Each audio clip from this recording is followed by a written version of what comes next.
नहीं जा सकती है, 4 मूर्ति की ही जा पाएगी, 4 अच्छा अच्छा अच्छा, हाँ पांचों बिल्कुल। मुख की नहीं जा पाएगी। पीछे है, हाँ पीछे हाँ, की तरफ मुख है, इसलिए कोई भी मीडिया, कोई भी कैमरा इनकी फोटो भी उतार के नहीं ले जा नहीं ले जा पाता पाता है। है। दुर्भाग्य है। जी हाँ जी हाँ जी हाँ जी लेकिन हाँ। यहाँ आने पे ही दर्शन होता है इनका। हाँ, यहाँ आने पर ही तो बड़ी दर्शन होता सौभाग्य है। की बात है कि जी यहाँ की हाँ जनता, यहाँ की भारत के लोग, बहुत लोग बाहर से आते हैं, विदेश से भी आते हैं। जी हाँ जी हाँ बहुत से लोग आते हैं यहाँ दर्शन करने के लिए, दिल्ली से, रायपुर से। बड़े जी बड़े हाँ महापुरुष आते हैं दर्शन करने के लिए, दर्शन लाभ लेते हैं, उनका कल्याण होता है। जी हाँ। तो वर्तमान समय में ऐसी बीमारियां बहुत ज़्यादा हो रही हैं, कहीं हार्ट अटैक है, कहीं शुगर है, कहीं कुछ है।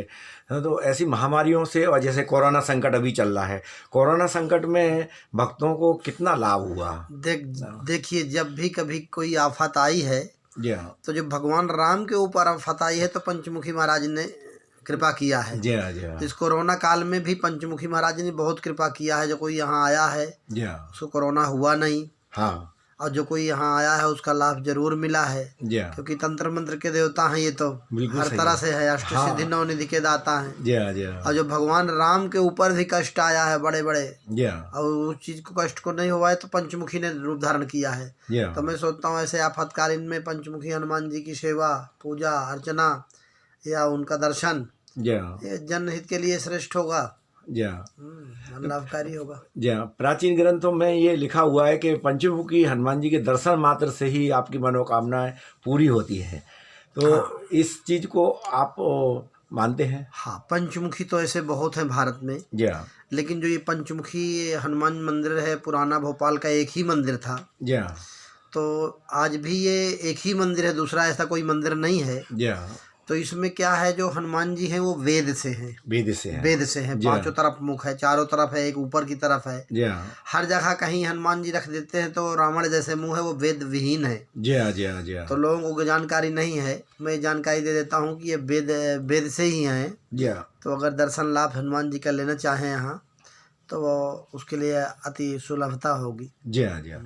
एक दूसरा प्रश्न ये था कि महिलाएं को दर्शन नहीं करना चाहिए हनुमान जी को, परंतु महिलाएं अपनी परेशानियां लेके आती हैं, किसी के बच्चे हैं, नहीं होते नहीं, हैं, ये किंवदंती है जी हाँ कि महिलाओं को दर्शन नहीं करना चाहिए। जी हाँ शास्त्र में कहीं नहीं लिखा है। हाँ शास्त्र में तो हम लोगों को भी लिखा है कि गर्भजून के अंदर प्रवेश नहीं करना चाहिए। जी हाँ लेकिन अब रहा दर्शन का, तो महिलाएं पृथ्वी होती हैं, जी हाँ बड़ो गंभीर होती हैं, वो चीज पूजा पाठ बड़ा गंभीरता से करती हैं। जी हाँ तो ये पुरुष प्रधान देश था, इसलिए अगर देवियां पूजा पाठ करते तो और ताकतवर हो जाएंगी। हनुमान जी जागृत देवता हैं, हनुमान जी और देवी जी, जी हाँ इसलिए उनको वर्जित किया। ये पुरुष की चालाकी है ना, कि वेद में कहीं नहीं लिखा है कि हनुमान जी की पूजा पाठ वो नहीं कर सकती या दर्शन नहीं कर सकती। जी हाँ हम तो यहाँ आती हैं, दीपक लगाती हैं, परिक्रमा करती हैं, दर्शन करते हैं। जी हाँ अगर कहीं कोई वेद में लिखा हो तो हमसे बात कर सकता है कि भाई पूजा। अब रहा 7 दिन का ऐसा नियम होता है, जी हाँ तो वो नहीं प्रवेश करती तो किसी मूर्ति में नहीं कर सकती है, नहीं जा सकती देखने। जी हाँ पुरुष को भी भगवान के गर्भजून के अंदर जाना मना है। मना है। और स्वतः मंदिर ही स्त्री है,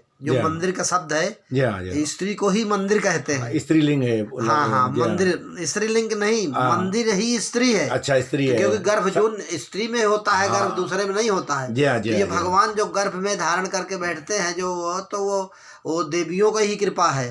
तो ऐसा कुछ नहीं है कि स्त्रियां मंदिर में दर्शन नहीं कर सकती हैं। ये केवल किंवदंती मात्र है, और ऐसा शास्त्र में कहीं नहीं। जी हाँ। उनसे कितना लाभ महिलाओं को मिलता है? जैसे बच्चे यहाँ तो बहुत लाभ आती हैं, महिलाएं सब आती हैं, दर्शन करती हैं, उनको बड़ी शांति मिलती है। बहुत सी देवियां तो हनुमान जी को अपना भाई बनाती हैं, रक्षाबंधन में आती हैं। और बहुत से अपने अपने भाव हैं, कोई पति के, कोई स्वामी के भाव में मानता है, कोई भगवान को भाव में मानता है, कोई भाई के भाव में मानता है। ये अपना अपना प्रेम है। जी हाँ जी हाँ जी हाँ। तो ठाकुर जी हैं, संसार के हैं। हाँ हाँ हनुमान जी महाराज। ये एक सवाल ये है कि बच्चों की युवा जो पीढ़ी है आज भटक रही है, कहीं व्हाट्सएप देख रही है, कहीं फेसबुक, कहीं उल्टी सीधी बातें। तो धर्म के माध्यम से, अपने पंचमुखी हनुमान जी के माध्यम से आप कितनी प्रेरणा उनको बच्चों को देना चाहते हैं? कि जो नई पीढ़ी है, जी हाँ, सबसे पहले तो अपने धर्म को पहचाने। वो लोग अपने धर्म को पहचानते नहीं है। जी हाँ। आज हमारे पड़ाके में है या कहीं है कुछ है, धर्म की सब फोटोआं लगा देते हैं। हाँ। उससे हमारे देवताओं का निरादर होता है। जी हाँ। किसी भी इसमें देख लो आप, किसी पादरी में देख लो, मियाँओं में देख लो, मियाँ भाई हमारे क्या उसको जो विरोध करते हैं, उनके घर धर्म में कुछ होता है तो धर्म जो है धुरी है, क्या है, धुरी है, चाका है। अगर धर्म नहीं रहेगा तो हम लोग बर्बाद हो जाएंगे। हमें बहुत लोगों ने बर्बाद करने की कोशिश किया, नहीं कर पाए। तो उन्होंने एक संगठित होकर कहा कि ये हिंदू कैसे बर्बाद हो सकता है। बोले इसके धर्म में चोट करो, अगर इसका धर्म बर्बाद हो जाएगा तो ये स्वतः बर्बाद हो जाएगा, फिर ये अपने आप मिट जाएगा। इसलिए उन्होंने सोची समझी साजिश है कि हमारे धर्म को बदनाम किया जा रहा। तो हमारे नौजवान जो भाई हैं, मैं उनसे सबसे कहता हूँ, जो नौजवान हैं, हमारी बहनें हैं, भाई हैं, हमारी नई पीढ़ियाँ हैं, वो इस चीज़ को समझें कि अपने धर्म को बचाएं, अपने धर्म की मान प्रतिष्ठा रखें। पहले क्या होता, जैसे मान लो कोई साधु महात्मा बना और साधु नहीं है, वो किसी तरह से अगर वो बदनाम हुआ तो उसको सब घूमते खाते हैं। ऐसे आदमी को बुला को, मैंने कहता है ऐसे आदमी को, जो ऐसा कोई आदमी गलती करता है उसको चिन्हित करके समाज से अलग किया जाए, ना कि उससे ईर्षा नहीं, उसके दोस्त से ईर्षा किया जाए। तो अपने धर्म को बचाया जाए। धर्म केवल बचाने से बच पाएगा जब हम लोग सब मिलके इसकी रक्षा करेंगे। नहीं, हम लोगों का सबका पतन जरूरी है अगर धर्म नहीं रहा तो। जी हाँ, बिल्कुल सही है। तो महागुरुओं का पतन जरूरी है। और धर्म के माध्यम से आपने बहुत अच्छी बात कही। और उसी संबंध में एक प्रश्न है कि सिंहस्थ आयोजित होने वाला है उत्तराखंड में, तो उसके माध्यम से धर्म ध्वजा विश्व स्तर पर अपना भारत विश्वगुरु बने, ऐसा संदेश आप क्या देना चाहते हैं? हम लोग लगे रहते हैं। अभी सिंहस्थ आने वाला है। जी हाँ, 12 तारीख को, 14 तारीख को, 27 तारीख को अप्रैल में। जी हाँ, ये 3 शाही स्नान हमारे वैष्णवों के हैं। जी हाँ, मार्च से कुंभ प्रारंभ हो जाएगा। जी हाँ, अभी कल्पवास चल रहा है वहाँ, तो बहुत तो कुंभ अभी से लग रहा है। हाँ, तो कल्पवास से हटेंगे नहीं, वही कुंभ में लगे रहेंगे। अच्छा। लेकिन हमारे लोगों जो बड़े अखाड़े हैं और जो वैष्णव के शाही स्नान है ये अप्रैल में है। लेकिन हम लोग भी मार्च में पहुंच जाएंगे। तो जनता से ये वो है कि जो हमारे भक्तजन हैं, जो सब हैं, तो वहाँ पहुँचे। और हम लोग धर्म के लिए सब लोग एकत्रित हो रहे हैं। धर्मगुरु सब पूरा जो 4 कुंभ है ये बहुत पुरातन है और कुंभों का बहुत मान है। हरिद्वार उसमें सबसे श्रेष्ठ है, बड़ा अच्छी जगह है। भगवान का वो सीढ़ी मार्ग बताया गया है देवताओं का। तो आप लोग सभी आमंत्रित हैं। मैं सबको आमंत्रित कर रहा हूँ कि सब लोग आप परिवार सहित आएँ, वहाँ स्नान करें बढ़िया, और फसला गंगा जी के दर्शन करें और साधु महात्मा के दर्शन के पुण्य लाभ लें। एक अंतिम सवाल ये है कि भक्तों को आप क्या संदेश देना चाहते हैं कि सही मार्ग पर चलें और अपना जीवन सफल करें? सबसे बड़ी भक्तों को तो मैं संदेश देना चाहता हूँ कि अपना खान पीन सही करें। जब तक हमारा खान पीन नहीं सही होगा तब तक हम धर्म मार्ग पे नहीं चल सकते हैं। आचार विचार, खान पीन ये बहुत ज़रूरी है।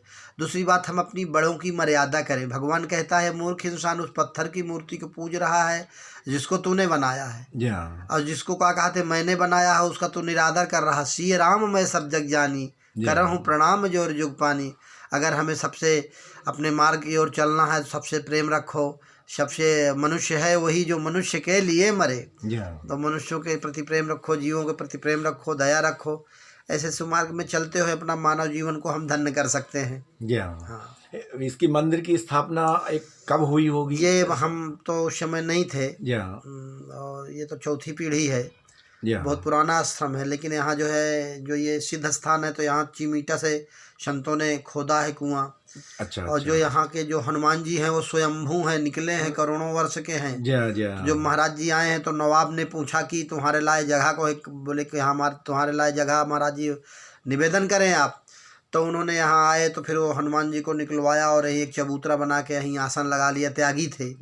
तो पूरे साधु महात्मा भारत के आते थे, तो कहीं भोजन की व्यवस्था नहीं थी, तो उन्होंने यहाँ फिर साधुओं के लिए भोजन की धीरे धीरे व्यवस्था करके भिक्षावृत्ति से आज हमारे सेठ लोग सब जुटे हैं, उनका सब आता रहता है। जो जिसका प्रेम से यहाँ भगवान का आता रहता है, साधु सेवा के लिए जो प्रेम से देते हैं। तो ऐसे सेवा करके सब्जी मंडी सब्जी भी आती रहती है। तो संत सेवा चलती है, आप भक्तों के मार्ग से भी सब चलता रहता है। तो महाराज जी ने यहाँ आसन स्थापित किया, फिर संत सेवा शुरू किया। तो हमें तो पता नहीं है, बहुत पुराना है। ये कई तो ये हम तो कहते हैं पंचमुखी महातीर्थ है ये।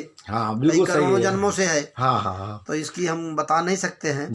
लेकिन 100 वर्ष के पूर्व महाराज जी ने इसका पुनः वो किया है। उद्धार किया। हाँ, पूरा निर्माण किया है, पूरा निर्माण जीर्णोद्धार। और तो ये पुराना था। जी हाँ, जी हाँ। हनुमान जी तो यहीं से निकले हैं, तो उनका तो ये है नहीं कब से है ये। जी हाँ, वो तो सही। वो तो यहाँ के खेड़ापति है, यहाँ पता नहीं कब से यहाँ रक्षक थे। फिर नए खेड़ापति की स्थापना छोला में हुई। जी हाँ, जी हाँ। लेकिन ये मूर्ति तो बहुत पुरानी थी। हाँ, बिल्कुल सही बात है। जी हाँ, बहुत बहुत धन्यवाद गुरुजी आपका। आपने जनता के लिए बहुत अच्छी चीज़ें बताई, भक्तों के लिए, जिससे उनका कल्याण होगा।